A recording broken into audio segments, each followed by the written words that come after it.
안녕하세요. 10억입니다. 우선 미국 주식 에어비앤비, 티커 ABNB 주식 이야기인데요. 지난해인 2022년 4분기에 실적 발표가 이번 주에 있었지요. 실적 발표 직전에 이미 차트 캔들이 꿈틀꿈틀 하면서 뭔가 우리 개미들 마음을 설레게 했었는데요. 2월 14일에 양봉 캔들, 만약 아침 일찍 일어나서 이 캔들을 봤다면 매수를 좀 할 수도 있었겠지요. 주가 오른 것보다는 이 큰 거래량이 썩 솔깃해서 말이죠. 결과적으로 뚜껑을 열어보니 4분기 실적이 좋았다는 것이고 주식시장에서 이에 홍하여 이틀 동안 20달러 이상 올랐습니다. 저는 에어비앤비 주식 상장 시기에 아주 발광을 하듯 샀다 팔았다 하면서 단타에 정신 없었는데요. 그때 전 세계 기관 개미들이 단타 올림픽 대회 하듯 덤벼들지 않았을까요? 제 계좌에도 그래도 딱 20주가 남아 있었는데요. 이게 뭐랄까 그야말로 올림픽 주화 소장하는 느낌으로 별 매매도 없이 꽤 오래 들고 있었던 셈이에요. 지난해 미국 주식 폭락기에 마이너스 30% 정도 내려가 있었던 게 이번 주에 마침내 본전이 되었네요.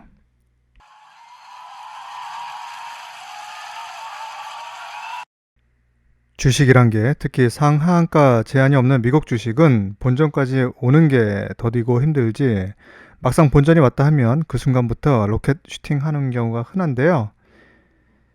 에어비앤비도 본전 회복했다 싶기가 무섭게 바로 슈팅이네요. 제가 이것 때문에 기분이가 좋기도 해서요. 오늘은 에어비앤비로 1000만원 벌기 이런 제목으로 얘기해 보려고요.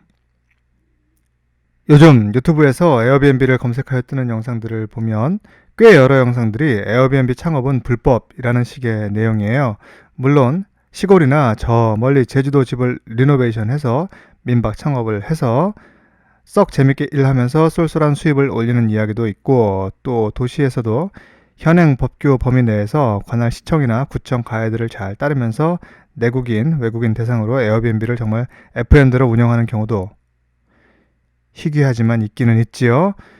그런데 이런 아름다운 이야기들보다는 역시 에어비앤비가 불법이다 뭐다 이런 우울한 이야기가 많지요. 도대체 왜 이런 문제가 생겼느냐? 제가 오늘 그런 거창한 얘기를 할 생각은 없습니다. 이제 결론적으로 에어비앤비라는 이 세계적으로 검증되고 안정된 숙박 플랫폼을 숙박이 아닌 임대에 이용해서 돈 벌 수 있는 하나의 방법을 말씀드리고자 합니다. 흔히 에어비앤비 하면 떠오르는 그림 2박 3일 또는 일주일 여행 또는 한 달 살이 이런 정도의 짧은 기간에 대해서는 호텔이나 모텔이나 레지던스에 다 양보해야 하겠고요. 그래야 공중위생법이니 뭐니 현행법 위반 시비에서 벗어날 수 있을 거예요. 그럼 어떻게 하느냐? 최소 여러 달 이상의 임대를 하면 된다는 겁니다. 구체적으로 어떻게? 첫 번째, 에어비앤비 호스트로서 기간 설정할 때 이를테면 180일 이상에서 최대 기간인 1000일 이하로 합니다. 요건 지금 게스트 모드고 호스트 모드는 따로 있지만 보시기 편하게 하려고 여기서 일부러 지금 하고 있어요.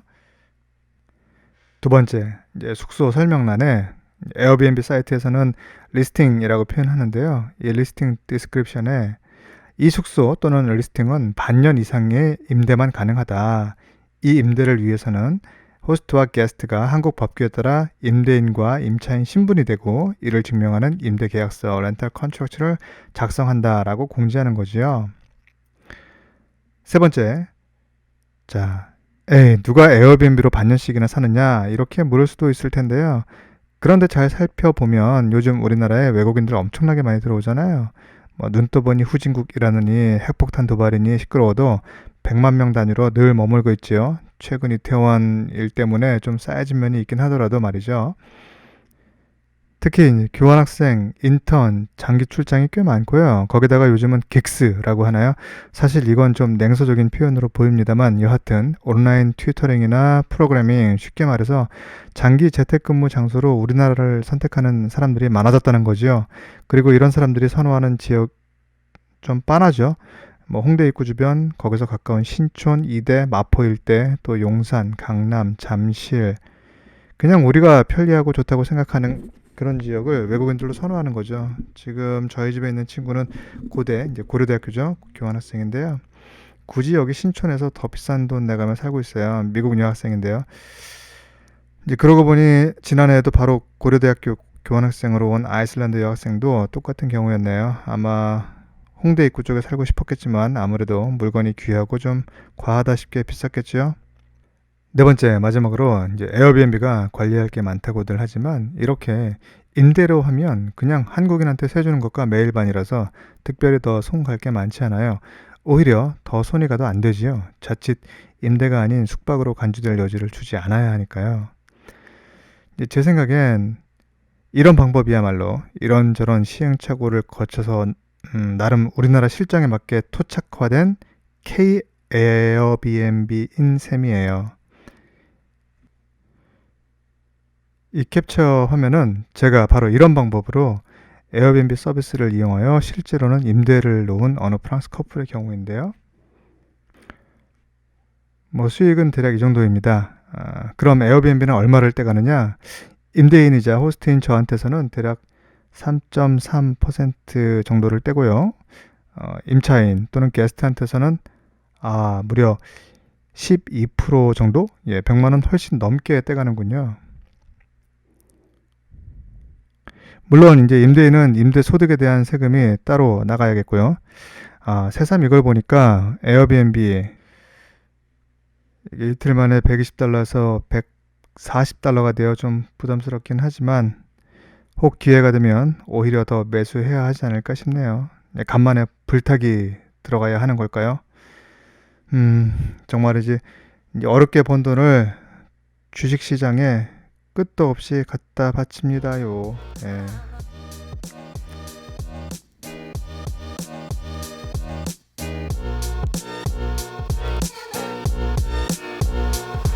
Music licensing reimagined.